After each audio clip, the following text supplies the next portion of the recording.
Leverage. In the early 1960s, Donald Trump returned to his parents' home, an environment steeped in possibilities, yet demands.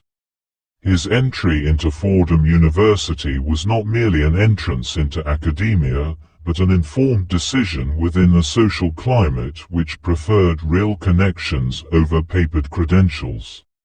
Amidst a predominantly male cohort, he found camaraderie, yet his experience was tinged with the paradox of strength, a strength that did not necessarily support academic rigor or scholarly excellence. At Fordham, Donald's preference for golf over his studies was emblematic of a broader truth. Scholarly achievement does not equate to career climbing or career success.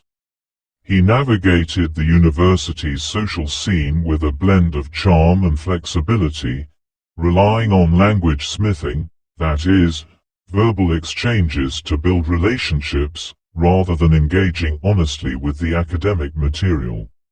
This strategic focus on social capital rather than intellectual notches was a strong point of his early years, mirroring a mindset that prioritized networking over learning, i.e., as the final verdict, he does exist in a society, not in a book.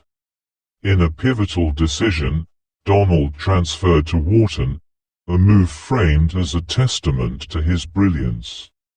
Yet, it was crucial to recognize the context of this transfer, the program's lower selectivity at the time, and the realities that often go unnoticed in tales of success. The overshadowed contributions of figures like Othma H. Ammon, the bridge engineer, serves as a reminder of how society often elevates seeming status over seeming substance. Trump, having learned the harsh lessons of reputation, understood that allowing others to define his worth was incredibly dangerous and most likely fatal. He observed the accolades bestowed upon Ammon, which highlighted a stark contrast between academic achievement and gaining social strength.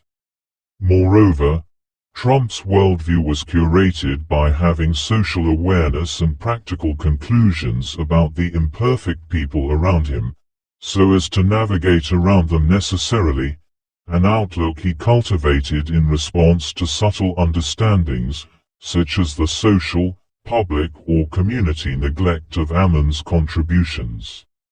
This mindset, rooted in responsibility, would become a defining characteristic of his later life, influencing his social trajectory and his competencies for dealing with conflict and arriving out of them, at least, okay.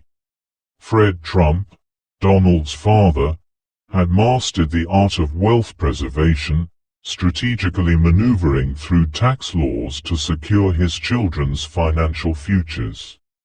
This positioning ensured that Donald would reap the benefits of a substantial real estate portfolio established by his father, benefits that came without the burden of additional personal effort or came with a buffer, away from the typical scrutiny associated with entrepreneurial ventures.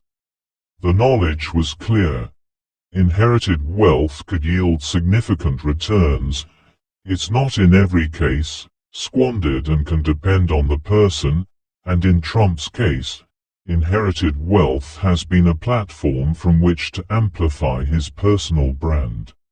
At Wharton, however, Donald's narrative began to be more responsible.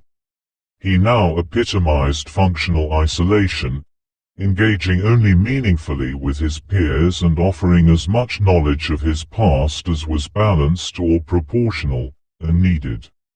At this stage, he wasn't reckless or negligent about his social interactions and conducted them purposefully, so as to be anchored or grounded with other parties, minimizing costly fallout or reputational damage in general. His considered retreat from academic life on the surface raised gossip about the authenticity of his purported work. His responsible personality of ambition he presented was juxtaposed against the reality of a youth who relied heavily on the presence of his father's reputation to secure both additional wealth and draft deferments, all while polishing a narrative which placed his actual achievements in the brightest light. In this context, Donald Trump's story is not only one of personal fire yet a body of evidence making obvious a broader societal tendency to define merit by social connections and even surface-level social connections at key points. This is the industry we're in, figuratively speaking. Donald adeptly used the wealth and influence, or charismatic power or competence available to him or he could muster, crafting a personal brand, a personal power, that would serve him well or even save him, in the years to come. His journey underscores a fundamental lesson. While wealth and connections can open doors, these features do not always attach to formal definitions of substance, when a person walks through them successfully. Albeit it takes a magnanimous application of mind and not succumbing to mental minimalism. In navigating the complexities of privilege, Donald Trump illustrated in this chapter of his life the subtle and many-step dance between shared advantages with leading family members or relationships and a strong personal understanding, to displace inevitable damaging gossip of essentially everyone at different times of one's life, a dance which continues to change minds about success amongst this troublesome species. Make me hot. By liking and subscribing.